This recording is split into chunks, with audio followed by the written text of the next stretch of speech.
Crowds in Party. By Jodi Dean. Verso, 2016.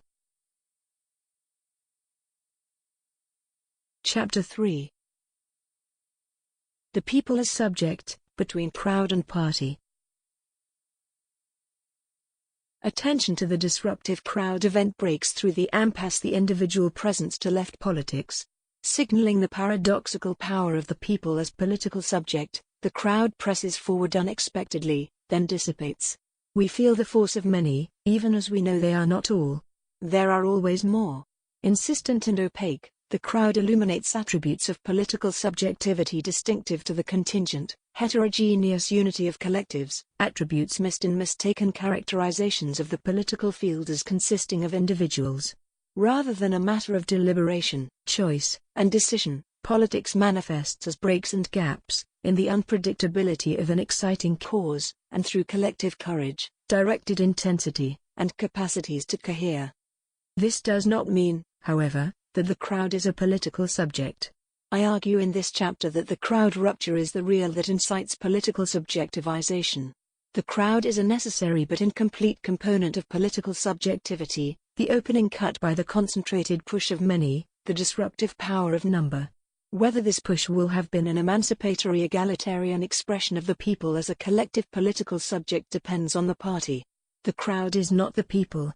The crowd is not a political subject.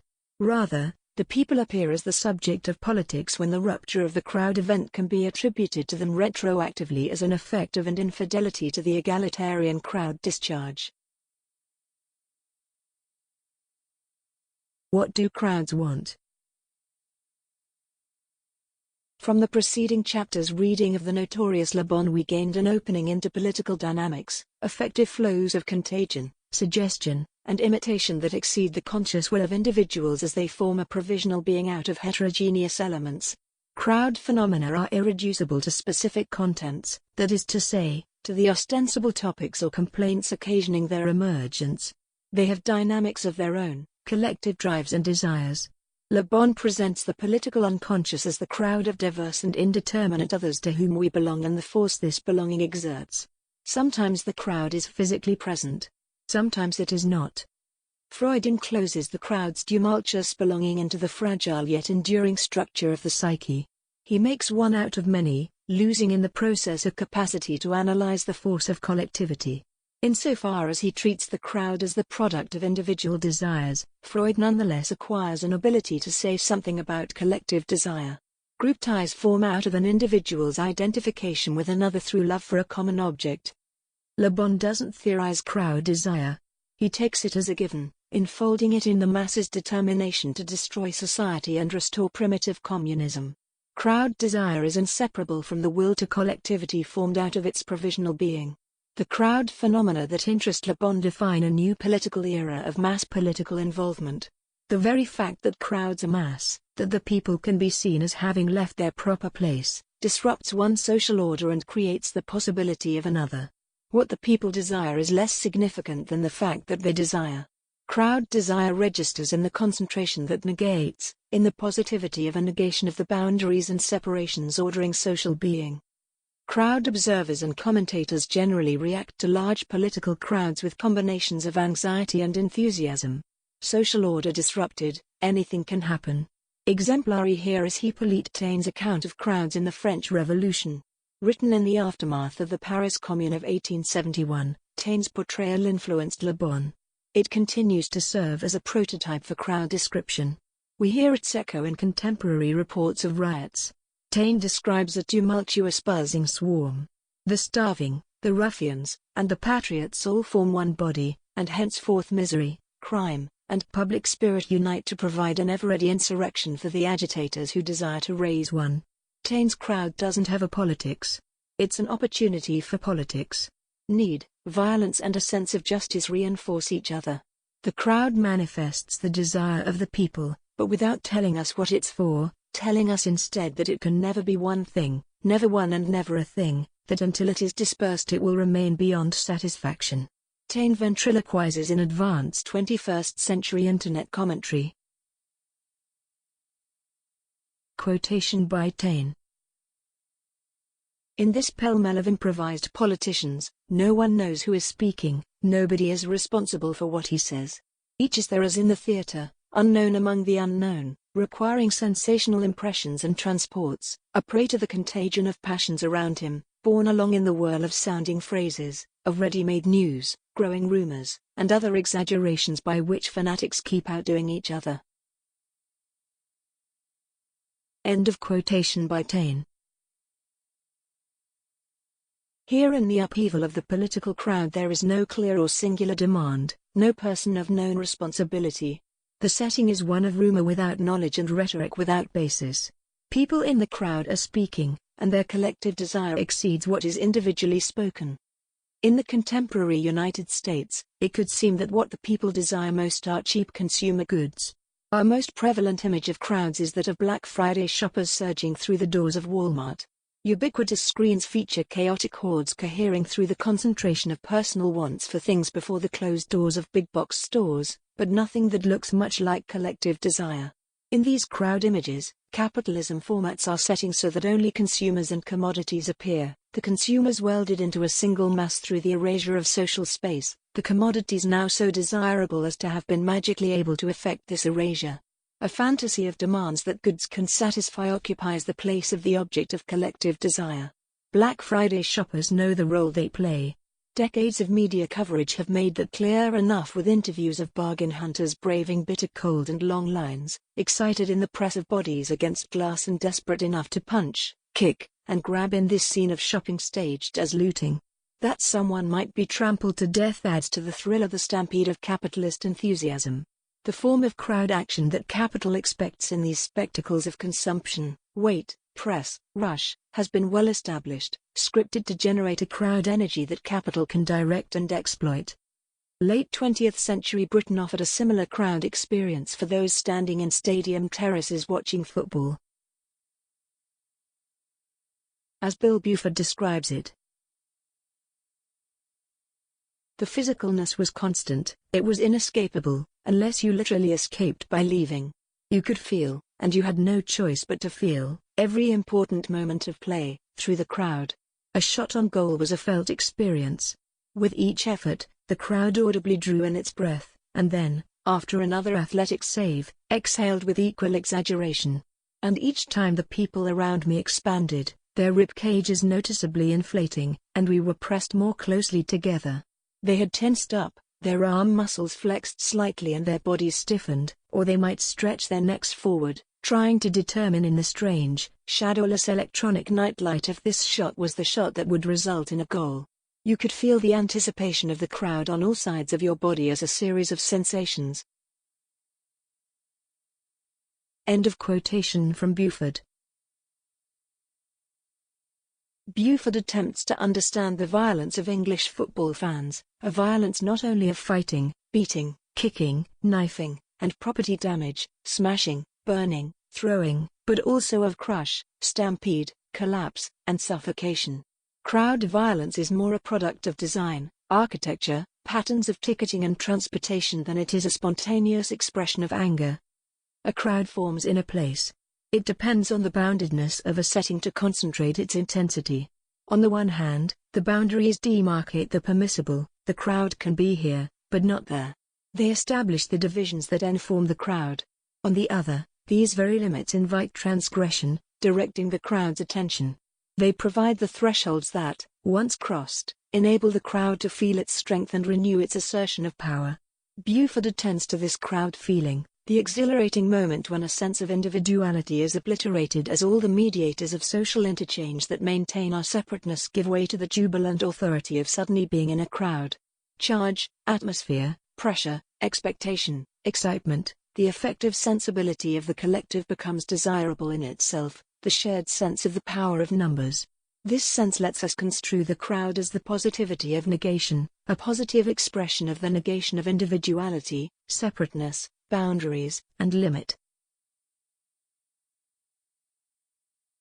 The egalitarian discharge. Buford's depiction of the violent crowds associated with English football supporters repeats key elements of Elias Canetti's classic work, Crowds and Power. I mentioned in Chapter 1 that Canetti associates the crowd with a primal fear, the fear of being touched, particularly by the strange or unknown. Only in a crowd, the denser the better, is this fear shed. As soon as a man has surrendered himself to the crowd, he ceases to fear its touch, Canetti writes. Suddenly, it is as though everything were happening in one and the same body. This is perhaps one of the reasons why a crowd seeks to close in on itself. It wants to rid each individual as completely as possible of the fear of being touched. The crowd provisionally coalesces into its heterogeneous being. Norms of appropriate proximity dissolve. Conventional hierarchies collapse. In place of the distinctions mobilized to produce the individual form, there is a temporary being of multiple mouths, anuses, stomachs, hands, and feet, a being comprised of fold upon fold of touching skin. Canetti describes the moment of the crowd's emergence as the discharge. This is the point when all who belong to the crowd get rid of their differences and feel equal. Up until that point, there may be a lot of people, but they are not yet that concentration of bodies and effects that is a crowd. Density, though, as it increases, has libidinal effects. Quotation by Canetti. In that density, where there is scarcely any space between, and body presses against body, each man is as near the other as he is to himself, and an immense feeling of relief ensues. It is for the sake of this blessed moment, when no one is greater or better than another, that people become a crowd. End of quotation by Canetti. Canetti gives us the crowd as a strange attractor of jouissance, a figure of collective enjoyment. The libidinal energy of the crowd binds it together for a blessed moment, a moment Canetti renders as a feeling of equality in the shared intensity of belonging. The feeling won't last. Inequality will return with the dissipation of the crowd. Very few give up the possessions and associations that separate them. Those who do form what Canetti terms crowd crystals. But in the orgasmic discharge, a state of absolute equality supplants individuating distinctions. Canetti's crowd equality has nothing to do with Freud's imaginary equality of rivals. Nor does it resemble bourgeois equality of the sort Marx excoriates in the Critique of the Gotha program. This is not the formal equality of a common standard applied to different people, objects, or expenditures of labor. Rather, the equality Canetti invokes is one where a head is a head, an arm is an arm, and the differences between individual heads and arms is irrelevant. De-individuation accompanies intense belonging. Just as Marx parenthetically notes that unequal individuals would not be different individuals if they were not unequal, so does Canetti associate inequality with differentiation, with the siphoning off of the fluid, mobile substance of collectivity into the form of distinct individuals. The force of equality and the crowd breaks down the always fragile and imaginary enclosure of the individual form, enabling the collective to experience its collectivity. Canetti argues that the crowd's equality infuses all demands for justice. Equality is belonging, not separation. Weighing and measure is what gives energy, Canetti's term, to the longing for justice. As I argue below, a communist party organizes fidelity to this equality, this justice, this blessed moment of joyous belonging. Too many castigate the crowd for its destructiveness without looking into why the crowd destroys. Canetti associates destructiveness with the discharge, almost as if the crowd were crying out in ecstasy. The noise of destruction adds to its satisfaction. Sounds of shattering glass augment the jubilation of the crowd, testifying to its strength, prolonging enjoyment by promising continued growth and movement. The din is the applause of objects. Particularly satisfying is the destruction of boundaries. Nothing is off limits because there are no limits. The windows and doors that make houses into separate spaces, spaces for individuals apart from the crowd, are smashed. Quotation by Canetti. In the crowd the individual feels that he is transcending the limits of his own person. He has a sense of relief, for the distances are removed which used to throw him back on himself and shut him in. With the lifting of these burdens of distance he feels free. His freedom is the crossing of these boundaries. End of quotation by Canetti. Canetti's crowd desires. It wants to grow, to increase and spread. It will persist as long as it is moving toward a goal. In addition to equality and density, then, Canetti attributes to crowds traits suggestive of what psychoanalysis treats as desire, growth and direction. The urge to increase is a push to be more, to eliminate barriers, to universalize and extend the crowd feeling such that nothing is outside it. Direction intensifies equality by providing a common goal. If the crowd is to continue to exist, the goal must remain unattained. Expressed in Lacanian terms, desire is a desire to desire. In the contemporary United States, political crowds authorized by neither capital nor the state, rarely manifest out of doors. Increase seems a desire limited to capital. 2011 was a year of hope and disruption because protesters from Madison, Wisconsin and then the multiple Occupy encampments shot a hole in the wall of expectations that enabled us to glimpse radical collective possibilities. For the most part, though, political crowds occur elsewhere: Tunisia, Egypt, Greece, even Canada. The December 2, 2013 headlines for the news program Democracy Now!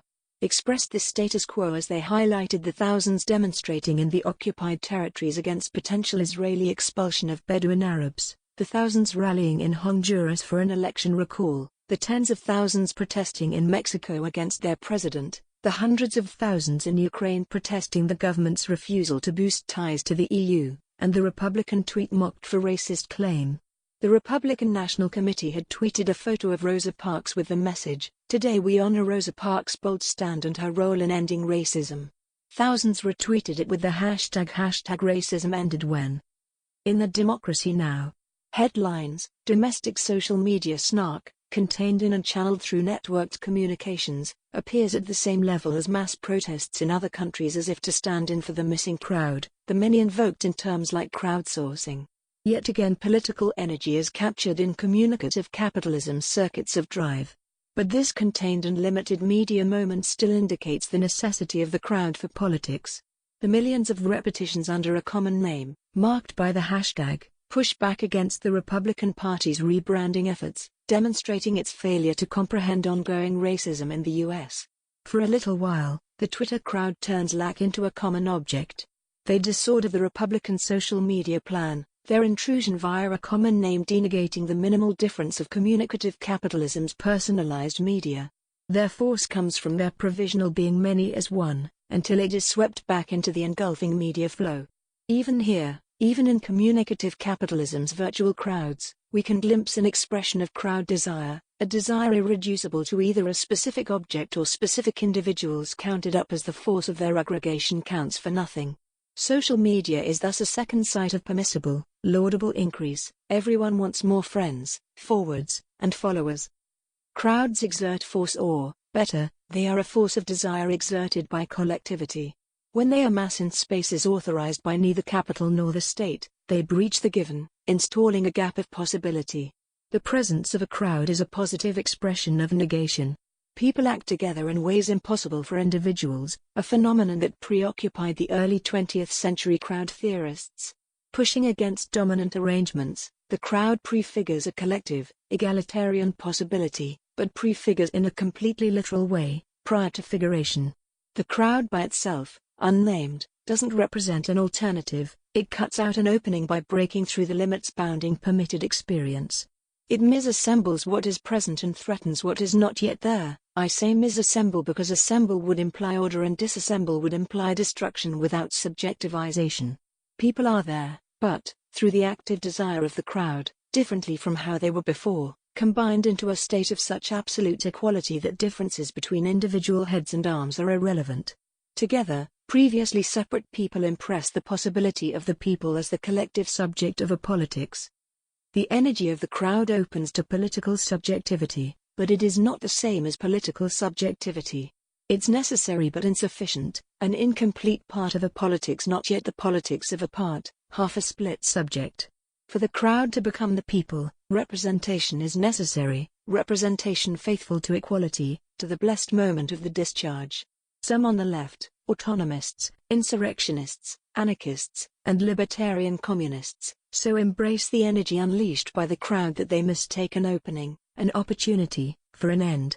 They imagine the goal of politics as the proliferation of multiplicities, potentialities, differences. The unleashing of the playful, carnivalesque, and spontaneous is taken to indicate political success, as if duration were but a multiplication of moments rather than itself a qualitative change. For the fantasists of politics as beautiful moment, any interpretation of a crowd event is to be contested because of its unavoidable incompleteness, its partiality. They forget, or disavow, the fact that the non-all character of the people is the irreducible condition of struggle. And so they treat organization, administration, and legislation as a failure of revolution, a return of impermissible domination and hierarchy rather than as effects and arrangements of power, rather than as attributes of the success of a political intervention. The politics of the beautiful moment is no politics at all. Politics combines the opening with direction, with the insertion of the crowd disruption into a sequence or process that pushes one way rather than another. There is no politics until a meaning is announced and the struggle over this meaning begins. Most of us have experiences in everyday life that confirm this point. We come across a bunch of people in an unexpected place and want to know what's going on. What are they doing? What is everybody looking at? Why are police there? Have we come across a protest, a crime, an accident, a film set? Explanations of what is happening may diverge. Their divergence, the conflict between accounts, marks the political division. Insistence on remaining within the infantile fantasy of the beautiful moment of indeterminacy attempts to forestall politics and its necessary division. Even more, it denies or even betrays the crowd's expression of equality, the collective desire for collectivity that incites the crowd. A crowd provides an opportunity for the emergence of a political subject.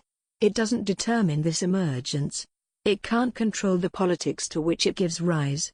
But this politics can itself proceed with more or less fidelity to the crowd event, attempting to carry on and out its equality or trying to repress, deny, and dissipate it. The crowd's chaotic moment is indeterminate, but to fetishize this indeterminacy dematerializes the crowd, extracting the affective intensities rupturing a given setting from the rupture itself, as if a crowd event were nothing more than semantic confusion. The cacophony of impressions and transports of the unknown among the unknown releases a sense of the many-channeled in the everyday along set paths, igniting possibilities that will appear in retrospect to have been there all along.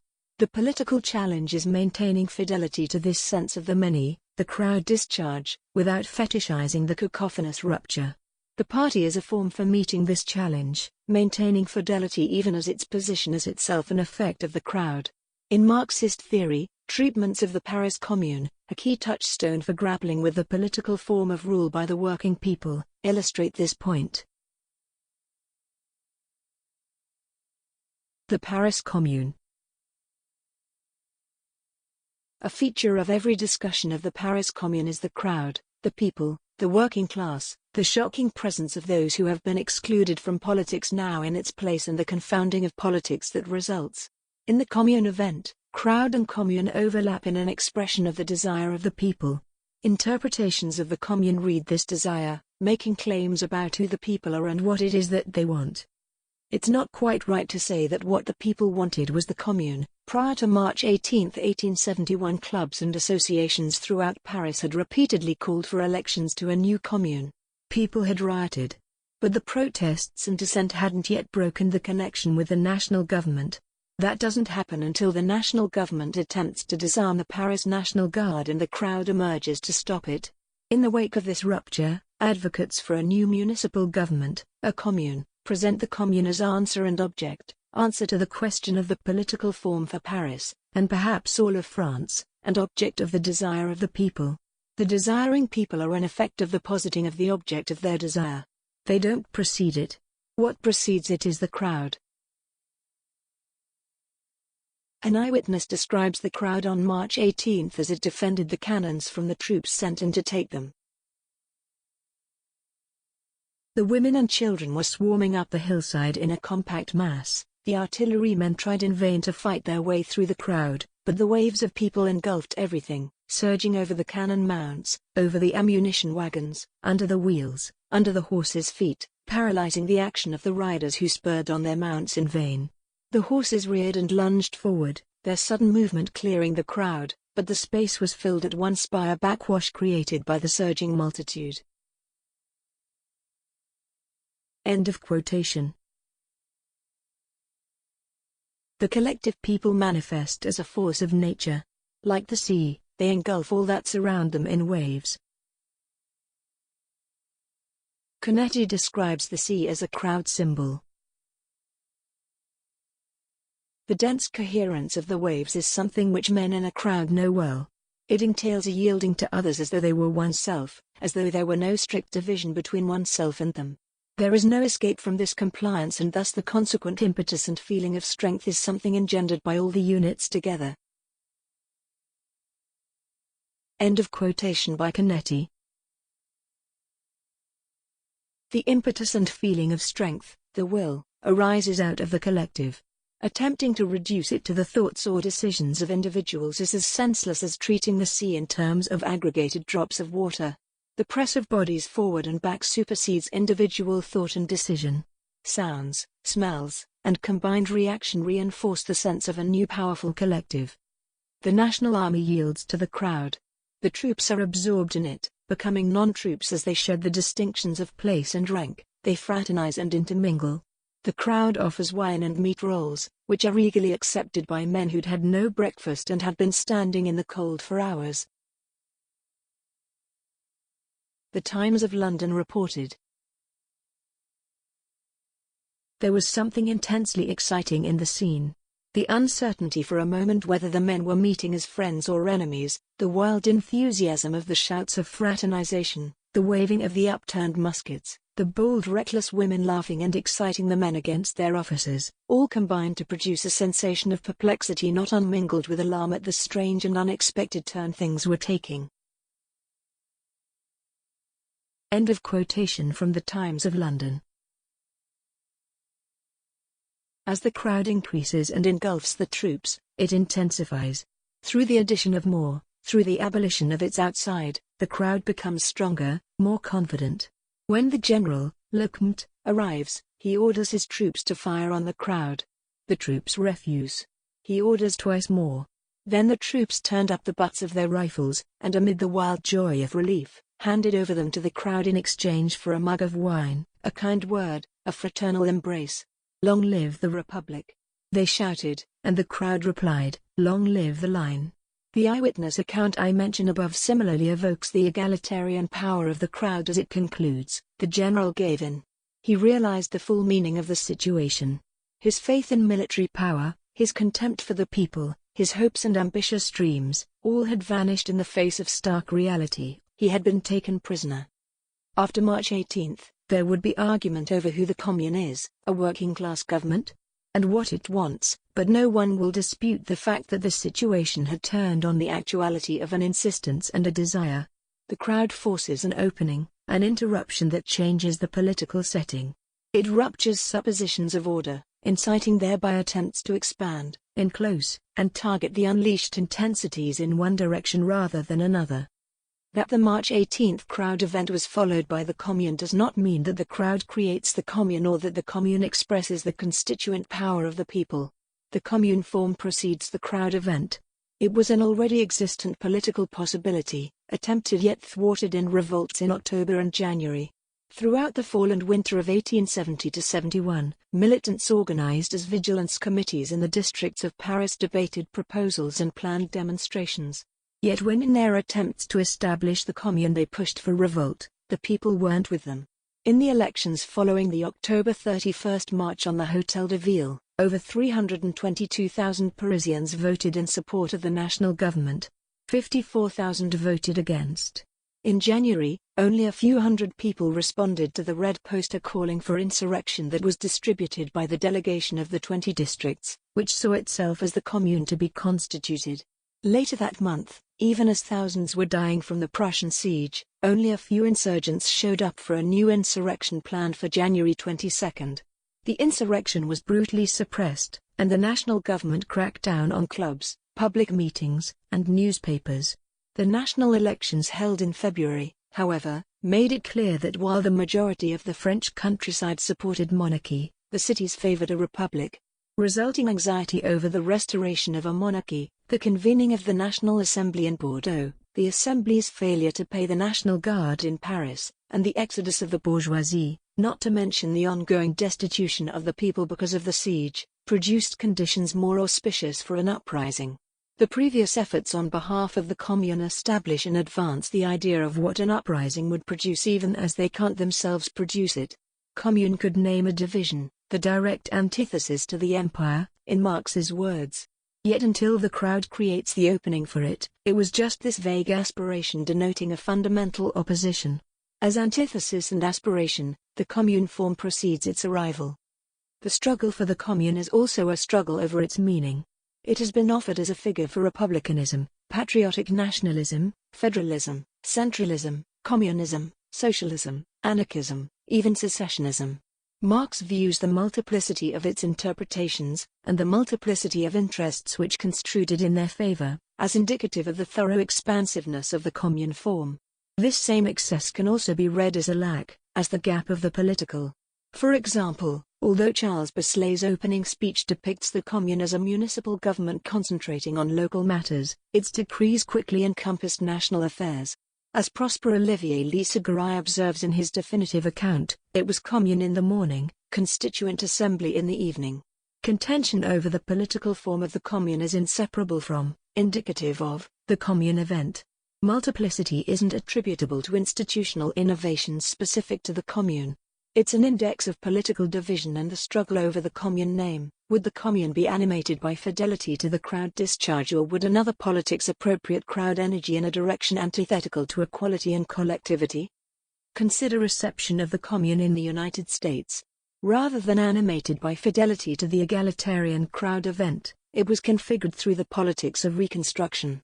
Political commitments antithetical to equality and collectivity attempted to appropriate the energy of the Parisian crowd. Some in the U.S. North saw Paris as wrongfully seceding from France, just as the southern states wrongly left the Union. Commune and Confederacy both rejected legitimate centralized government. Others in the North, increasingly mistrustful of popular sovereignty, used the commune as an emblem of the failure of Reconstruction. An editor of The Nation railed against the socialism in South Carolina that came from allowing incompetent black men to govern and vote. As he saw it, neither Paris nor the South had the political capacity to govern itself. Some Southerners embraced the parallel between Paris and the Confederacy, particularly the revolt against a repressive governmental authority. Weirdly, in 1880 a former vice president of the Confederacy identified himself as a communist, Alexander Stephens, who became a member of Congress after the war. For Stephens, to be a communist means to favor home rule, the sovereignty of the local government. He explicitly rejects the abolition of private property, capturing communist desire in a racist ressentiment that substitutes for and attempts to displace class struggle. In any case, the point is clear. Contra Marx, the multiplicity of commune interpretations has nothing to do with the expansiveness of the commune form. Rather, this multiplicity points to the struggle over the name incited by the rupture of the crowd event. Marx suggests that the Paris Commune provides a glimpse of a solution to the problem of the political form of the people. While all previous forms of government had been repressive, the Commune is a thoroughly expansive political form. Marx's rhetoric is stirring, polemically suited to struggle over the meaning of the Commune. Commune names aspiration and antagonism, it designates the alternative to the empire. Within the ongoing struggle over the positive realization of that alternative, Marx prioritizes one among the multiple interests that tried to see itself in the commune form, presenting the commune essentially as the political form under which to work out the economical emancipation of labor. Analytically, Marx's account is less satisfying insofar as it equates proletarian self-government with a federal system comprised of local communes, district assemblies, comprised of delegates elected from the communes, and a national delegation of deputies sent from these assemblies to Paris. That this arrangement presented itself does not make it uniquely suited for the emancipation of labor. Distributed and federal political arrangements have served bourgeois and imperial power quite well. Marx even acknowledges that in the commune's governing schema rural producers were brought under the lead of the towns, so the commune did not eliminate repression. To the extent that commune names a governing body, apparatus, or schema, one comprised of an arrangement of offices, the rules for their maintenance and distribution, as well as a set of dictates connecting this arrangement to the people it would govern, commune institutionalizes some possibilities and excludes others. It puts repression to work. Marx, faithful to crowd rupture, presents the commune as a continuation of the egalitarian moment. My point is that the institutional specificity of the political form of the commune matters less than the fidelity of its presentation. We should attend to Marx's rhetoric rather than his weak analysis.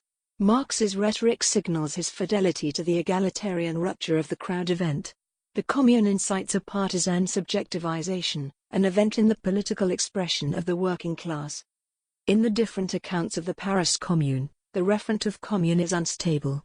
It shifts from all of Paris, to the people of Paris who voted representatives to the Commune, to the working class, to those elected to the Commune, to those who served in it, even to particular sets of voices in the council. While a politics can and should be traced in these shifts, for this movement is nothing but the expression and enclosure of a political subject, we might also note that the fact of shifting index is an irreducible feature of the people as non-all, non-totalizable, and never fully present to itself. The people is only present as few, some, or many. The substitutionism about which Trotsky warned is not a danger particular to communist or working-class parties. It's an unavoidable condition of any popular politics with emancipatory egalitarian ends. Neither people nor class, nor movement nor mass, exists as a unity. Every attempt to invoke, create, or speak in behalf of such a unity comes up against an ineliminable, constitutive division.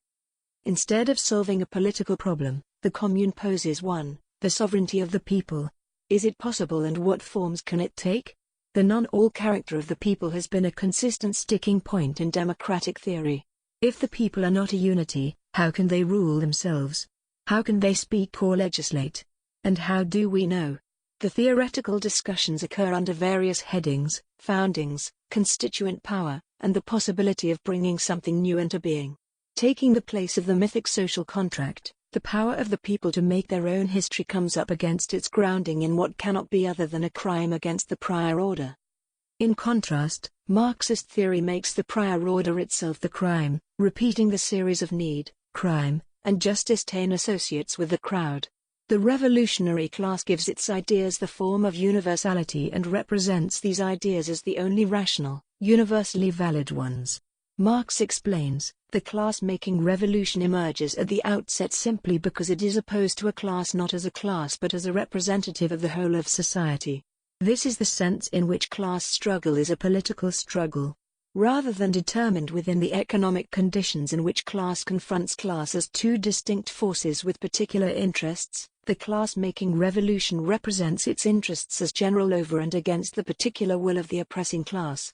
More precisely, class partisans and allies struggle to present the real of the crowd's destructive interruption as expressions of the desire of the people. Marx premises the revolutionary break within existing conditions of production. Nevertheless, Marxist theory doesn't escape the problem of the people. Whether as the limits of working-class struggle in trade union consciousness, the failure of the masses to revolt, or the betrayals by elitist vanguard parties, Marxist theory and communist movement run up against the disorganized, disagreeable, divided people. The people resist and evade the very forms on which their political subjectivity depends. When it appears, which isn't often, the movement for the majority isn't necessarily in the immediate interest of the majority. Since they can never be fully present, no revolution or revolutionary movement can actually be that of the people. It always entails the imposition of the ideas of some upon many. In sum, the Commune gives form to the break with the national government affected by the crowd, even as the people's elusive desire propels a new subjective process, a process of inserting the people into history as an active subject and rereading history in terms of the actions of this subject. Interpretations of the Commune thus grapple with how to understand the power of the people. Marx suggests as much in the letter to Kugelmann that Lenin cites in State and Revolution. Heroic party comrades in Paris are attempting real people's revolution. As I argue above, the multiple, opposing treatments of the Commune are not indications of an expansive political form, and they are not reflections of specific features of institutional design. Rather, they underscore the irreducibility of the gap between the people and their political forms, the gap constitutive of the people's subjectivity. Badiou writes, the subject glides between the successive partial representations of that whose radical lack institutes it as articulated desire. Badiou is glossing Lacan. What I find suggestive is seeing in the partial representations of the Commune traces of the people as a political subject. The point is not to fetishize rupture or celebrate the pluripotentiality of infinite modes of becoming. It is to see in the overlap of the Commune form and the crowd event the specificity of an emancipatory egalitarian politics. Because it is a form for the expression of the people's desire, the Commune is necessarily lacking. The destruction of social space. In her classic treatment of the Paris Commune as the transformation of social space, Kristin Ross enables us to feel the Commune as the expression of a new politics. This felt politics, though, is not quite the politics of a subject. It's more a foreshadowing of the politics that hijacked and dismantled the sense that collectivity is a necessary attribute of the political subject. Ross's Commune looks like Paris in 1968, more specifically, like the Paris Commune presented by the Situationists in their theses on the Commune. The Situationists highlight the biggest festival of the 19th century.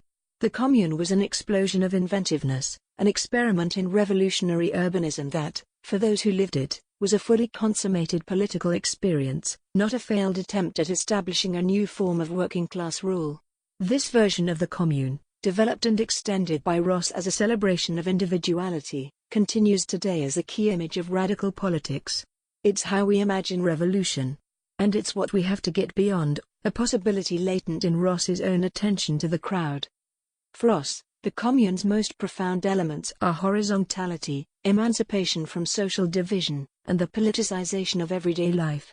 She finds the horizontality of the Commune in its largely leaderless revolutionary government. This horizontality manifested itself symbolically in the destruction of the Vendôme column. Social divisions broke down as workers asserted themselves as artists and authors, as all governmental agents received workers' wages, and as barricades blocked previous patterns of urban circulation and created new ones. Both horizontality and the elimination of social division figure into the politicization of everyday life as centralized state power is replaced by the Commune, a political form that did not concentrate power into an excrescence parasitic on society but operated as society's own politicization. Critical of what she calls the mature Marx, author of Scientific Socialism, Ross distances the politics of the Commune from the politics of a working class inexorably marching toward communism. Exceeding the limits of class and property, the revolutionary praxis of the Commune came from its challenge to the boundaries between work and leisure, producer and consumer, worker and bourgeois, worker and intellectual. This challenge disrupts the linear, centralizing movement of capitalism's development into communism, a disruption Marx recognizes in the Civil War in France. Ross brackets capital in order to link Marx's account of the Civil War in France to his early critique of Hegel. The significance of Marx's writing on the Commune, for Ross, is its acknowledgement of a displacement of politics from a specialized set of activities, institutions, and occasions into concrete problems of work, leisure, housing, sexuality, and family and neighborhood relations. She thus uses Marx against Marx in order to present the Commune in terms of variegated, multiform revolution traversing the social field.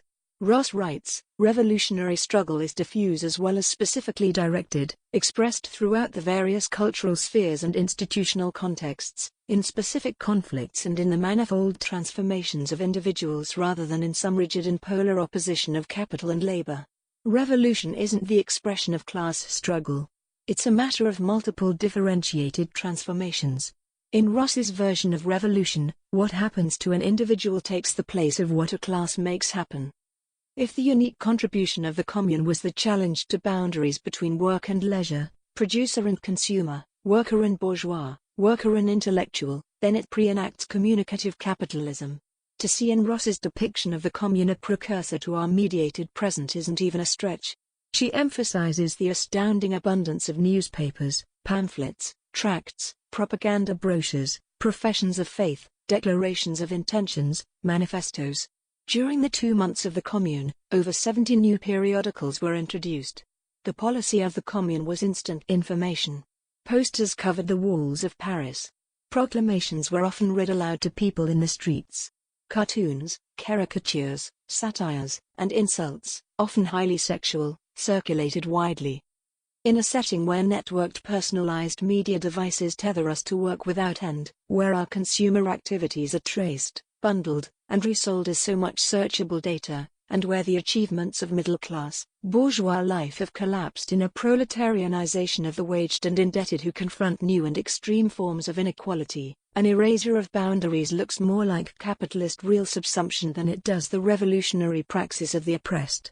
Ross's own categories further the diminution of questions of capital and labor. She wants to diminish this opposition so that other sites of politics can appear. Retroactively, This diminution is the gesture of capitalist restoration enacted under the heading of neoliberalism. The redirection of politics throughout cultural spheres and specific conflicts was the form of its dispersion into loci capital could more easily swallow. The enclosure of politics in individuals was the index of working-class defeat. Ross gives us revolution in and as a form already captured by capitalism, easily dispersed throughout fantasies of the power of creativity to transform individuals. Ross's account of the commune is also an account of the crowd. Her nuanced reading of the crowd in the poetry of Arthur Rimbaud opens up the possibility of repeating the move she makes with Marx and using Ross against Ross. Ross brings out the ways Rimbaud's poems render the crowd as a swarm. Some ways are acoustic, the distant drone, an indistinct buzzing that reverberates in the background, the frantic, busy immobility of latency, the rustling of trees, of material against itself, and of stars, the murmur of agitation sweeping through a crowd. Others are tactile, the sensation of being covered with enormous swarms of tiny insects, the awakening of the colonies of the skin, the dispersion of the body's surface into 1,000 micro-sensations. Still others are lexical, fantastic juxtapositions of words, such as rustling stars, in a swarm of relations suggesting the premonition of a change in the relations of elements to each other. For Ross, treatments of Rimbaud as a poet of sensation generalize a more specific feature of his poetry, the erotic as predicated on the effectuation of the power of the crowd, a power both destructive and generative. The crowd decomposes the body, making the body itself become a crowd, as if it were peopled by multiplicities. Ross links Rimbaud's crowd to changes at the level of the individual. The crowd affects a de-individuation that signals a devaluation of individual subjectivity in favor of the construction of a virtual group subject. She continues, something is happening that cannot be seized without letting go of the power to say I. I don't know why Ross includes a virtual parenthetically. I suspect that it is something to do with her critique of the mature Marx and her rejection of class politics. Ross is looking for a subjectivity emancipated from the confines of bourgeois life, the structured expectations of capitalism, and the ordered disorganization of consumer culture. She associates this subjectivity with the anarchist notion of individual liberty, of individuality against capitalist individualism, italics in original. Ross wants to affirm this anarchist individuality, to retain it as a locus of emancipation over and against a Marxist emphasis on work. The problem of capitalism in this view isn't the exploitation of some for the enjoyment of others, it's the violence done to individuality. Capitalism commodifies and anonymizes. It dulls perception, enclosing desire into a narrowness fit only for work and consumption. Rimbaud's poetry multiplies the senses in order to break the hold of capitalism on the individualized body. It offers the more than human of the transformed utopian body of infinite sensation and libidinal possibility as figure for the perfected community, for associative or collective life. The group subject is virtual because it is a marker for a potential collectivity of unlimited individuality. A quarter century since Ross's initial publication of her reading of Rimbaud, emphases on individuality and potentiality resonate less with freedom than they do with the dominion of capital. Individuality is communicative capitalism's primary value. We are told that each of us is unique, and enjoined to amplify, advertise, and accelerate this uniqueness.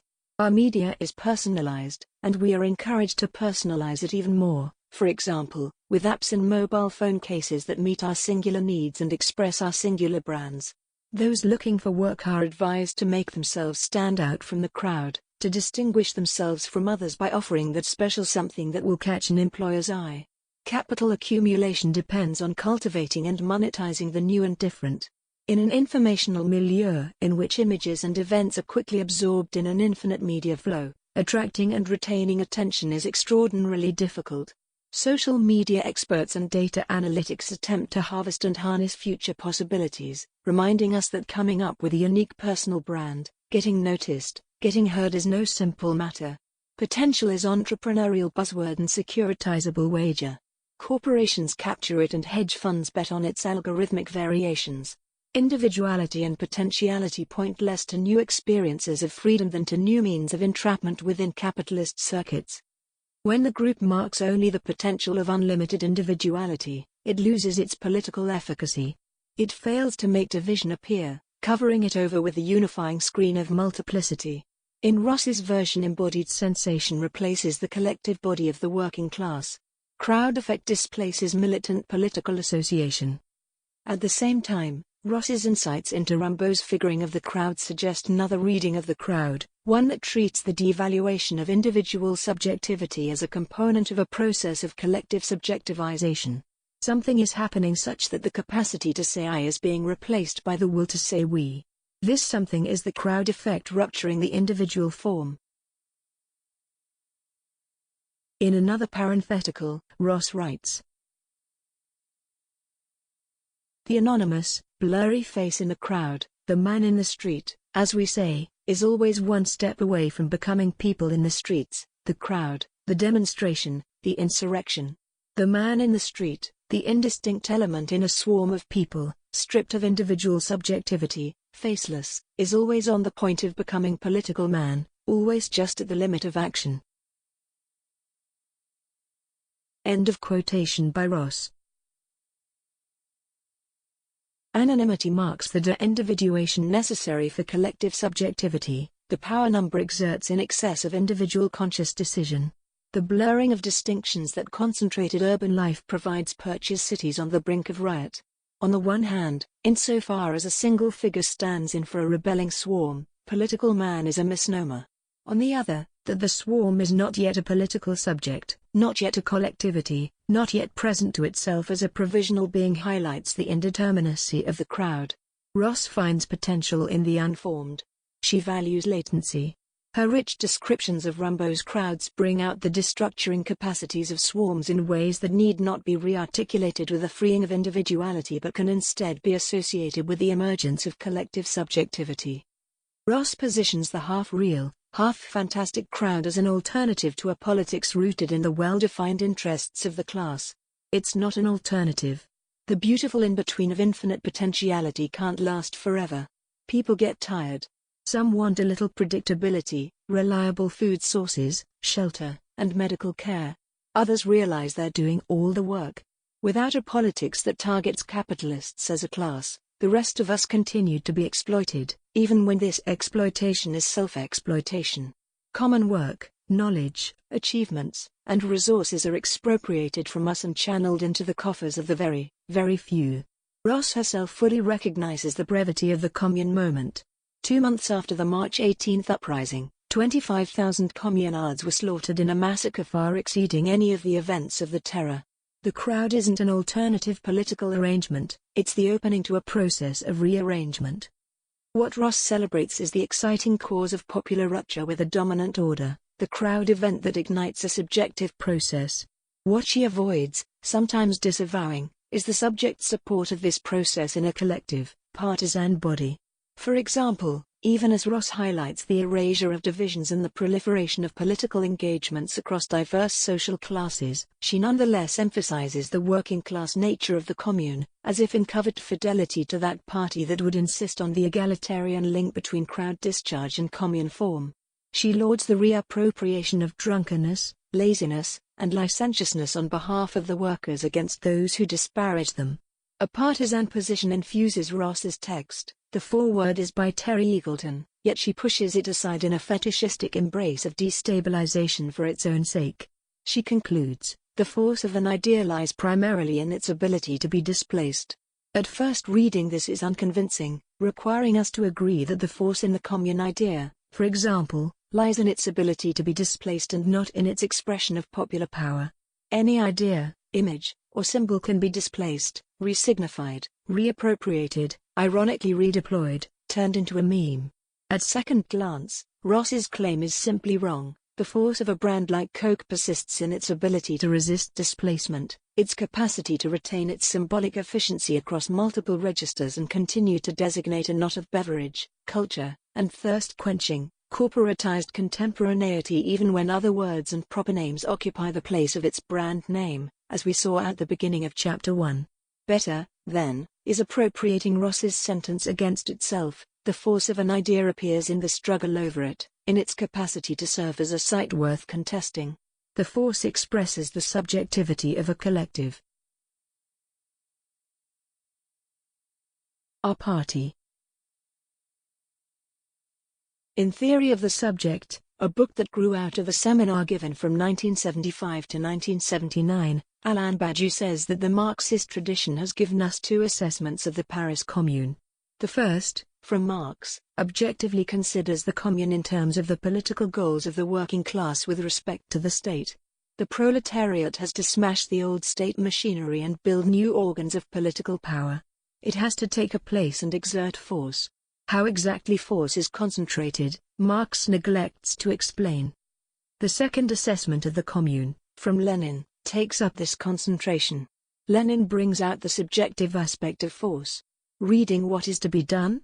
For its silent assessment of the Commune, Badiou tells us that Lenin draws four consequences from the Commune's defeat. 1. It is necessary to practice Marxist politics, and not some local romantic revolt. 2. It is necessary to have some overall view of things, and not be fragmented into the federalism of struggles. 3. It is necessary to forge an alliance with the rural masses. And 4. It is necessary to break the counter-revolution through an uninterrupted, militarily offensive, centralized process. Lenin conceives the party by inferring a certain kind of subjective force from the Commune. That is to say, he reads the Commune as an effect or consequence of a political subject and builds his idea of the party from this reading. The party is an operator of concentration of the four consequences, the system of practical possibility for the assessment of the Commune. The party provides the vehicle enabling assessment of the Commune even as it is an effect of this very assessment. Or, the place from which the Commune is assessed itself results from the Commune. Badiou uses Lacan's notion of the real to express the function of the Commune for Marxists. More than an historical event or political institution, the Commune serves as a concept that enables us to think the relation of the political subject to the real. Badiou writes, the Marxist status of the revolutions is their having taken place, which is the real on the basis of which a political subject pronounces itself in the present. Expressed in the crowd terms I've been developing here, the crowd rupture can be the exciting cause of a political subject, but its pronouncement or appearance as such a cause is a separate, analytically distinct move. The crowd rupture has to be politicized, tied to a subject. The crowd provides a material opportunity for the expression of a political subject, a moment that has happened and the happening of which can be attributed to the workings of this political subject. We saw this in Marx's attribution of the Commune event to the working class. The political subject exceeds the combination of event and interpretation. Badiou demonstrates that the Marxist approach remains incomplete. How event and interpretation are combined matters if an event is to be the cause of a subject. The real of the Commune event consists in the crowd's rupture with the state, both the official state and the Marxist conception of the state. Confronted with the Commune event, Marx is surprised. He has to change his thinking. Quotation by Badiou. It is by putting into effect a point of the impossible in this theory that it reveals its status as real, so that Marx, who logically disapproves of the triggering of the insurrection, can only encounter in it the vanishing Parisian masses. Whence the obligation, to which he remains faithful, of being wholly on the side of that of which he disapproves in theory, so as to find the new and retroactive concept of his practical approval. End of quotation by Badiou. The people as a collective subject appear through the disruption of the crowd insofar as there is something about the insurrection that was unimaginable prior to its enactment. The impossible happens, compelling Marx to take a stand. Whose side is he on? The subject forces a previously unimaginable interpretation of an event. The crowd doesn't look like what it had been before. Now it looks like the people.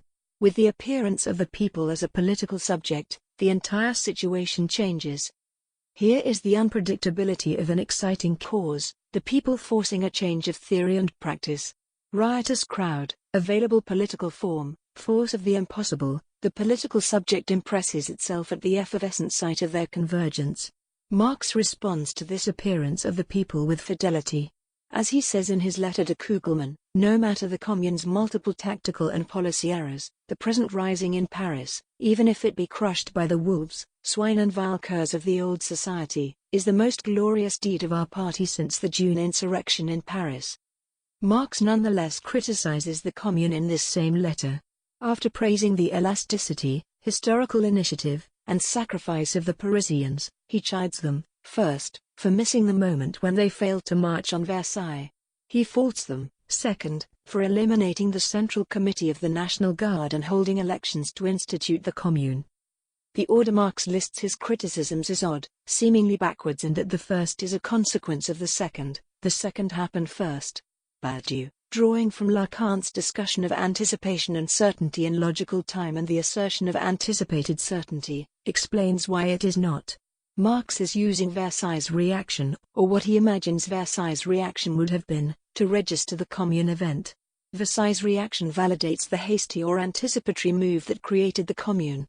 A subject had acted and Versailles had no choice but to respond. Quotation by Badiou. Marx judges the Commune to be precipitated, subjectivizing in its political haste, and blames it for not marching on to Versailles. But this is in order to indicate retroactively the nature of the certainty of victory, of which this haste itself could be the bearer, insofar as it could be deciphered in the other, in the initial disorder and surprise of the inhabitants of Versailles, and in the possibility of changing the lack into reason by a second haste, that of the military offensive against Versailles.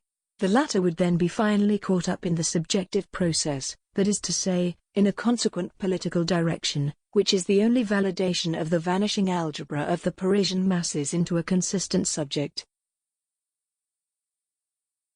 End of quotation by Badiou.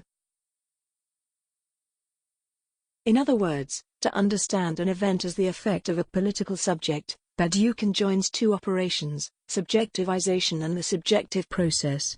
We will win. We will be shown to have been right. The certainty of the political subject, we will win, is always too soon, an anticipation of results it cannot guarantee but pursues nonetheless. Precipitous certainty is another name for political will. Rather than an amorphous combination of multiple possibilities, which is just a description of a manifold, the subject is a direction that cuts through this manifold. We find evidence of this direction in the other. The response of the other, its disorder and surprise, indicates the presence of a subject. The other's response reads the disorder as an effect of a subject. It attributes to this subject a consistency of action, purpose, and will.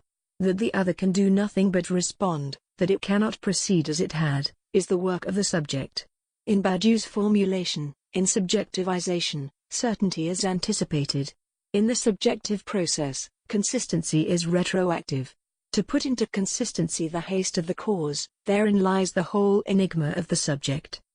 Each operation, subjectivization and subjective process, involves political struggle. Militants, organizers, agitators, and vanguards try to set things in motion. They produce actions. They try to bring people out, get them to feel their collective power, and incite them to use it. They are alert to possibilities, to protests that may become ruptures. And consequent to the gap of a disruption, militants, organizers, agitators, and vanguards work to render the disruption as an effect of a subject. They fight on the terrain of the other, endeavoring to ensure that the gap remains and to give this gap meaning and direction, to make it consistent. Enemies fight back. Enemies, and even allies, may deny that a disruption occurred, nothing significant happened, the demonstration or event was within the field demarcated by capital and state, part of business as usual, an expected and permitted protest, child-friendly and within the demarcated free speech zone. They may deny that the disruption was the effect of a subject, it was hooligans, it was a motley and contingent array of disparate voices. Here empirical sociological data that identifies and fragments crowd elements comes in handy.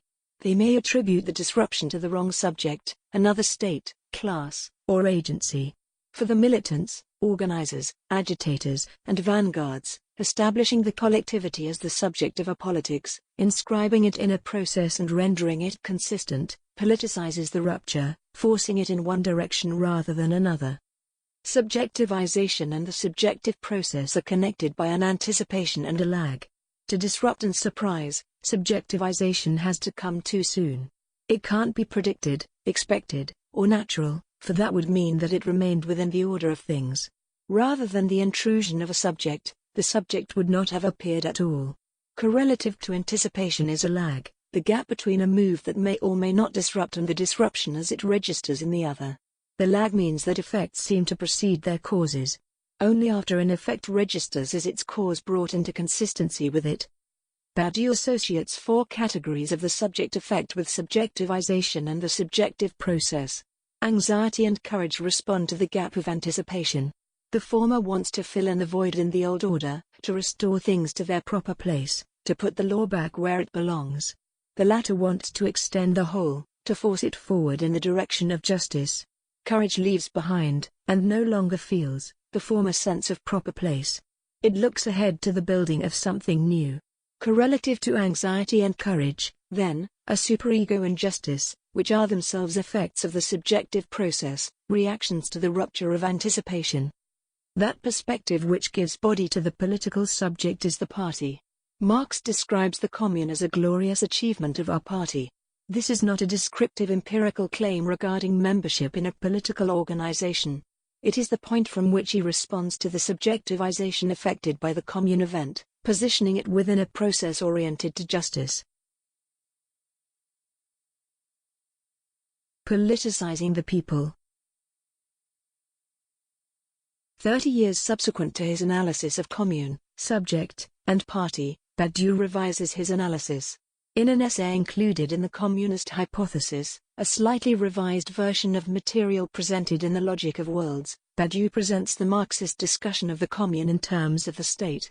Rather than reading the party as the subject support of a politics, he figures it as the realization of the ambiguity of the Marxist account of the Commune.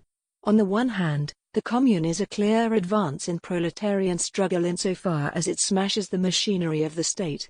On the other, it ultimately fails because it smashed the machinery of the state. It's unorganized, incapable of decision, unable to defend itself. To resolve these problems, the party takes a statist form. It is a vehicle of destruction and reconstitution, but reconstitution within the constraints given by the state. Badiou's rejection of party and state is familiar. Bruno Bostiels and Slavoj Žižek compellingly demonstrate the political inadequacy of this rejection. Arguing for the actualization and organization of communism in real movement, Bostiels criticizes the leftist idealism of the later Badiou's emphasis on the pure idea.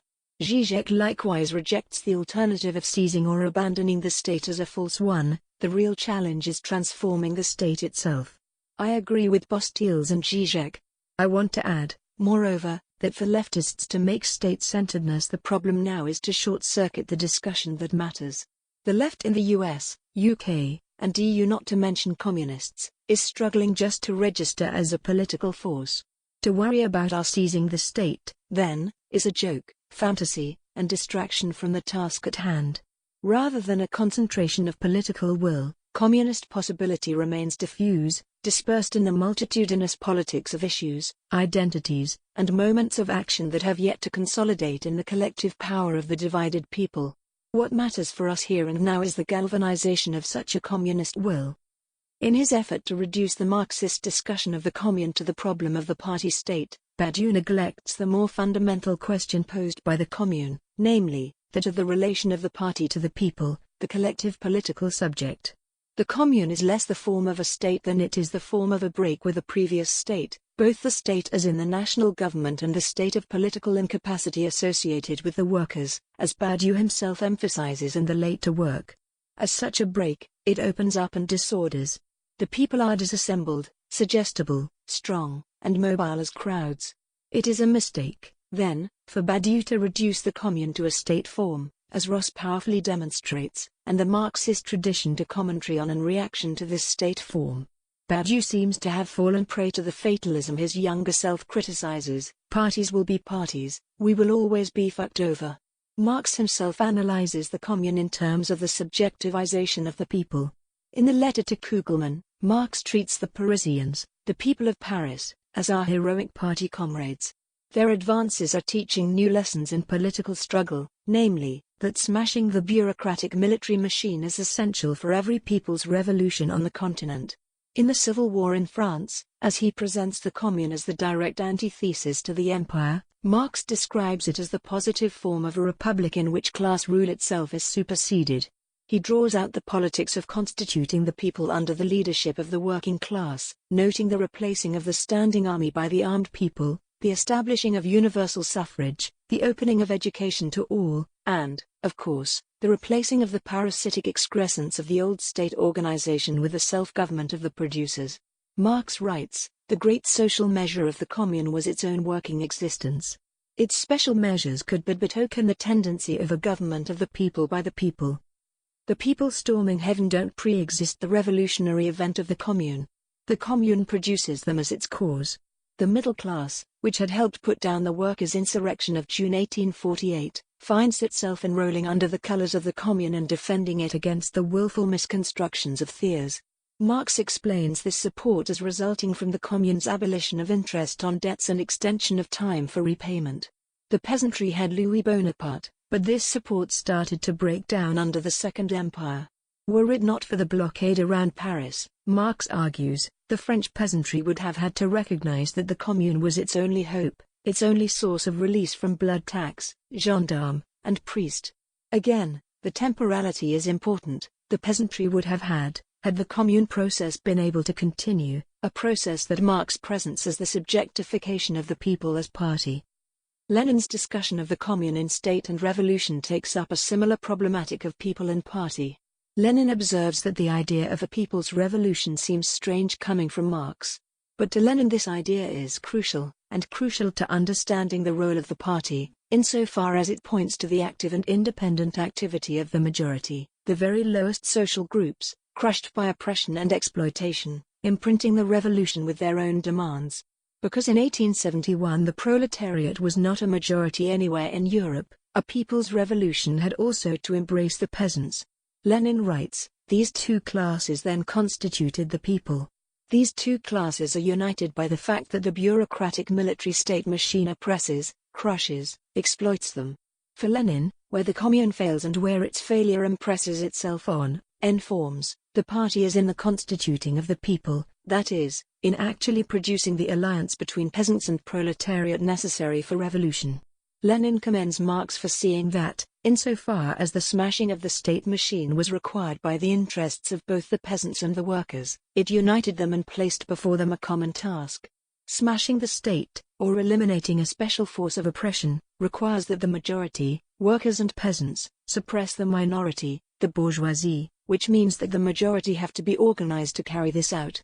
This is the role of the party, concentrating and directing the energies of the people.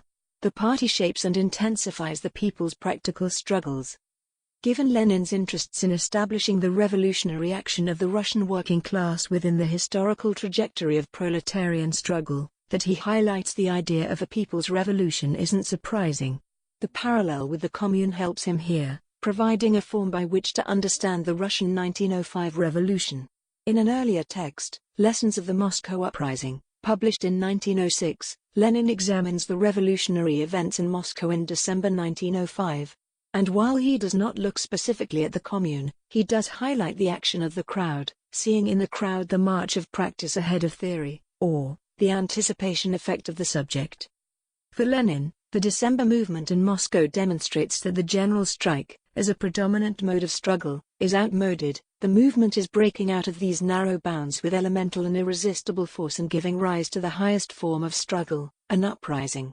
He argues that even as the unions and revolutionary parties intuitively felt that the strike they called for December 7th should grow into an uprising, they weren't prepared for this. They spoke of it as something remote.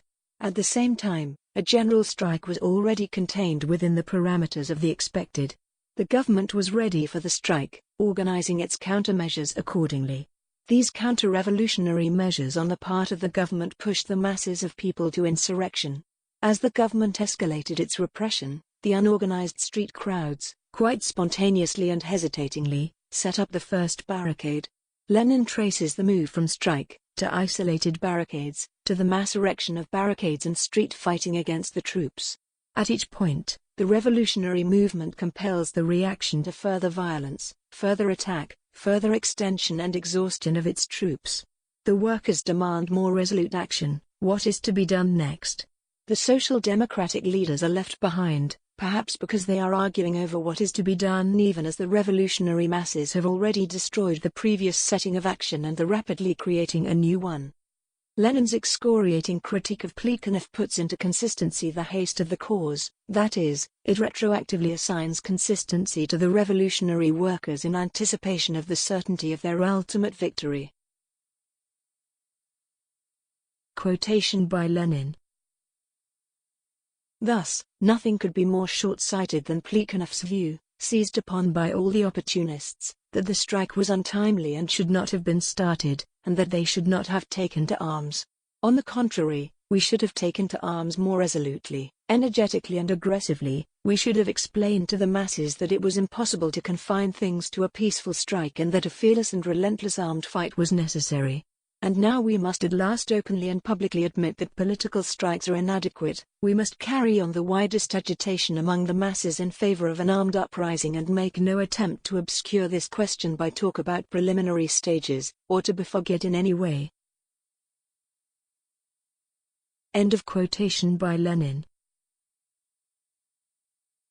Plekhanov failed to respond to the masses as subject. He failed to note how their haste brought into being another phase of political conflict. What if the party had not lagged behind the workers? As he makes the party the subject support of the revolutionary people, Lenin makes it responsive to the lessons they teach. In a passage evocative of descriptions of the March 18, 1871 crowd event that made way for the Commune, Lenin praises the crowd. Quotation by Lenin. In the December days, the Moscow proletariat taught us magnificent lessons in ideologically winning over the troops, as, for example, on December 8 in Strasnaya Square, when the crowd surrounded the Cossacks, mingled and fraternized with them, and persuaded them to turn back. Or on December 10, in Presnya district, when two working girls, carrying a red flag in a crowd of 10,000 people, rushed out to meet the Cossacks crying, "Kill us! We will not surrender the flag alive!" And the Cossacks were disconcerted and galloped away, amidst the shouts from the crowd, "Hurrah for the Cossacks!" End of quotation by Lenin. The party is the bearer of the lessons of the uprising. It is both the perspective from which the uprising is assessed and is itself, as an organization capable of learning and responding, an effect of the uprising. The party learns from the subject it supports, and that it is the support of this subject is clear insofar as the subject necessarily exceeds it. Whether posed as crowd or commune, the political form of the party cannot be reduced to a problem of the state. It must also be thought in terms of the subjectivization of the people and their process as the subject of a politics. In his classic account of the Commune, the French journalist and revolutionary socialist Lisa likewise links crowd and party such that movements in the street are legible as the actions of a subject. He describes the weeks and months prior to the Paris Commune, the defeats in the war with Prussia, negotiations toward surrender, substitution of plebiscite, an up or down vote of confidence in the provisional government, for elections, and increase of political clubs in working-class areas of the city.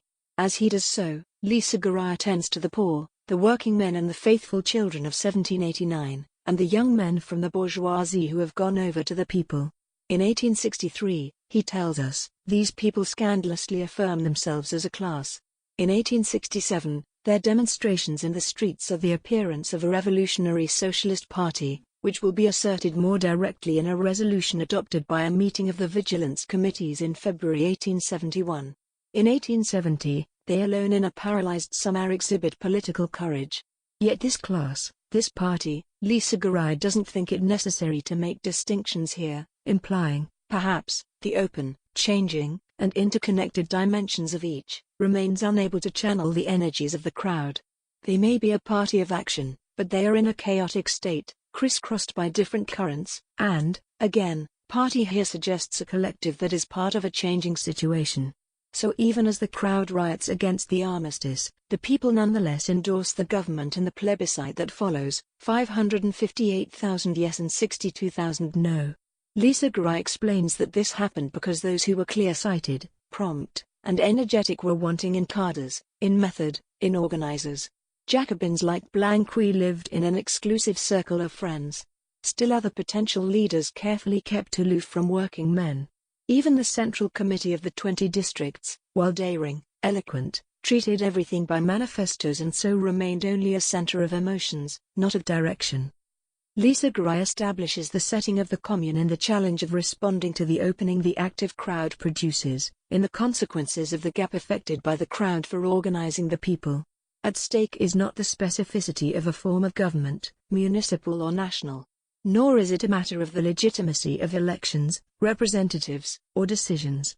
Instead it concerns the movement from people, to class, to party, the movement at stake in politicization. The stakes of this movement, moreover, are not those of substitution, vanguardism, or domination, they are arrangements of intensity, courage, and will. The relation of the people to the party is a question of organization in the context of those who might steer the people against themselves, making them a means of a revolution not their own. Lisa Gray suggests that a class enters politics as a scandal, a scandalous insistence on equality. When this insistence makes itself felt on the streets, a revolutionary socialist party appears, a party characterized by action, even by a concentration of emotions. But action and emotion, subjective capacity, aren't enough. The capacity, to persist as the capacity of a subject, has to be organized, incorporated into a form. Thus, the problem of the party is organizing the people in one direction rather than another, but always retroactively. Conclusion. The crowd event is the real that incites the people as a collective, partisan subject. The party is the body that renders the subjectivizing crowd event into a moment in the subjective process of the politicized people. The people as subject is neither crowd nor party but between them, in the overlap of anticipation and retroactive determination with respect to a political process.